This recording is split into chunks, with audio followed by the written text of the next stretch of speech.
Ibihe byiza kuri mwese mwakurikiranye kandi mwakoze subscribe kuri Rwanda Passion News, aho tubagezaho amakuru yose aba yaciyeho mu binyamakuru, tugakuramo amakuru y'ingenzi yizewe kandi amakuru yasuzumwe neza, umuntu aba yabanje kureba neza yuko ayo makuru ari ukuri. Uyu munsi rero tubafitiye amakuru yihutirwa cyane dushaka kubagezaho agendanye n'uburyo AFC M23 na MONUSCO byaganiriye ku iyubahirizwa ry'agahenge. Uyu munsi rero nibwo umuyobozi wa MONUSCO muri Repubulika Iharanira Demokarasi ya Kongo yagiye guhura na AFC M23 muri Goma. Babasuye rwose, bicara hamwe baraganira, bagira ibyo baganiraho nk'abayobozi ku bandi. Nyine delegasiyo yose ya AFC M23 yari yateranye, hanyuma batangira kuganira ku bibazo byabo, nyine ku mutekano w'igihugu ndetse na MONUSCO muri rusange ku byo ishinzwe. Reka rero dufatanye turebere hamwe ibyo babashije kuganira n'ibyo babashije kugeraho, ndetse dore ko baganiriye no ku bintu bijyanye no kuyubahirizwa ry'agahenge kari hagati ya AFC M23 na Repubulika Iharanira Demokarasi ya Kongo ikorera i Kinshasa. Ubwo rero amakuru ukuntu yagenze uyu munsi twayahera aho Igoma ku itariki 24 z'ukwezi kwa 4 2026 ubuyobozi bw'ihuriro AFC M23 n'ubw'ubutumwa bw'amahoro bw'umuryango w'abibumbye muri Repubulika Iharanira Demokarasi ya Kongo MONUSCO bwaganiriye ku iyubahirizwa ry'agahenge mu burasirazuba bw'igihugu.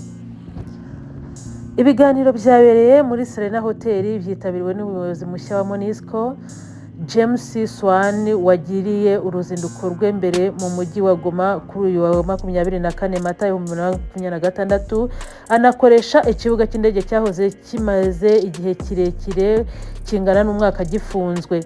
Ku ruhande rwa AFC M23 byitabiriwe n'umuyobozi wayo Colonel Nanga Yoberu Bertrand Bisimwa na Fred Kaniki bamwungirije.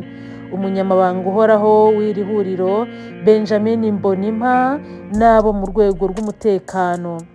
Swan akigera muri iki kibuga cy'indege yatangaje ko Goma yagira uruhare rukomeye mu guhagarika imirwano hagati y'iri huriro ry'ingabo za Leta Zunze Ubumwe za DRC n'ihuriro rya AFC M23 nk'umujyi ukomeye mu burasirazuba bw'igihugu.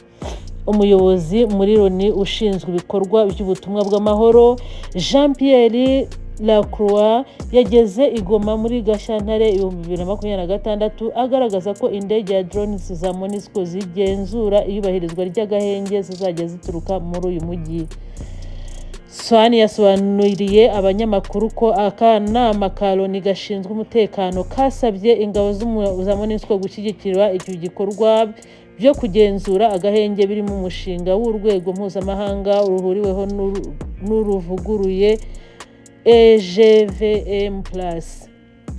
Tariki ya 14 Mata nibwo intumwa za AFC M23 na leta ya DRC zari mu biganiro by'amahoro i Montreal mu Busuwisi zagiranye amasezerano yo gutangiza EGVM+, byemeranya ko bizagiramo ababihagararira.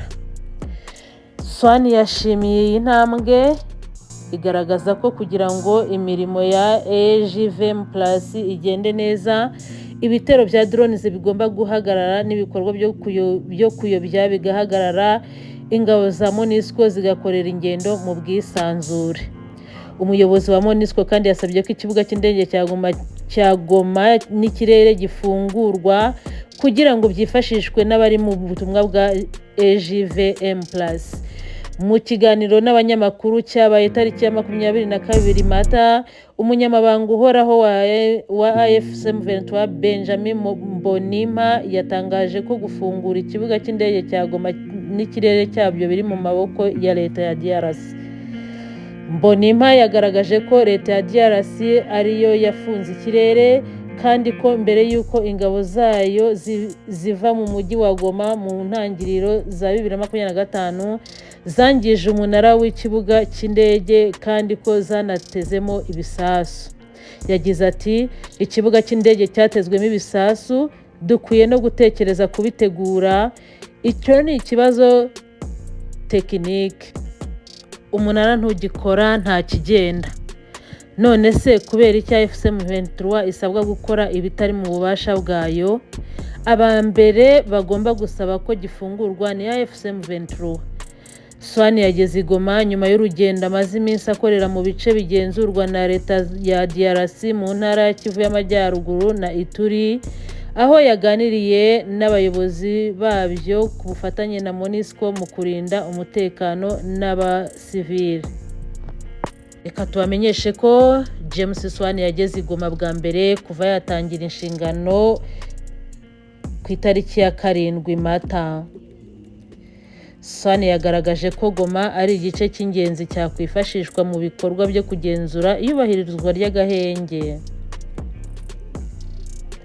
Swane abaye umuyobozi wa kabiri wa MONUSCO ukoresheje ikibuga cy'indege cya Goma kuva mu ntangiriro ya 2025.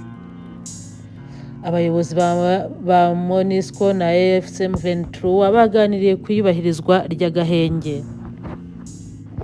Wakoze gukomeza kuduteka amatwi tukugezaho iyi breaking news, amakuru yihutirwa cyane aba yasohotse ndetse hano ku mutima w'amakuru tukabibabwira neza cyane rwose. Twaba twayateguriwe kandi tukaba tuyegerejweho na Jocelyn Cabral.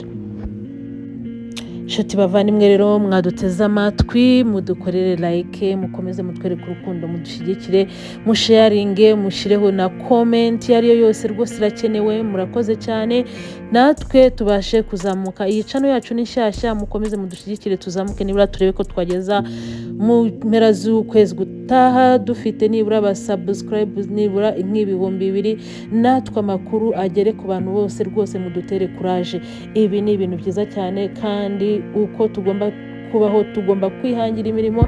Rero mu supporting munera inkunga, murakoze murakarama.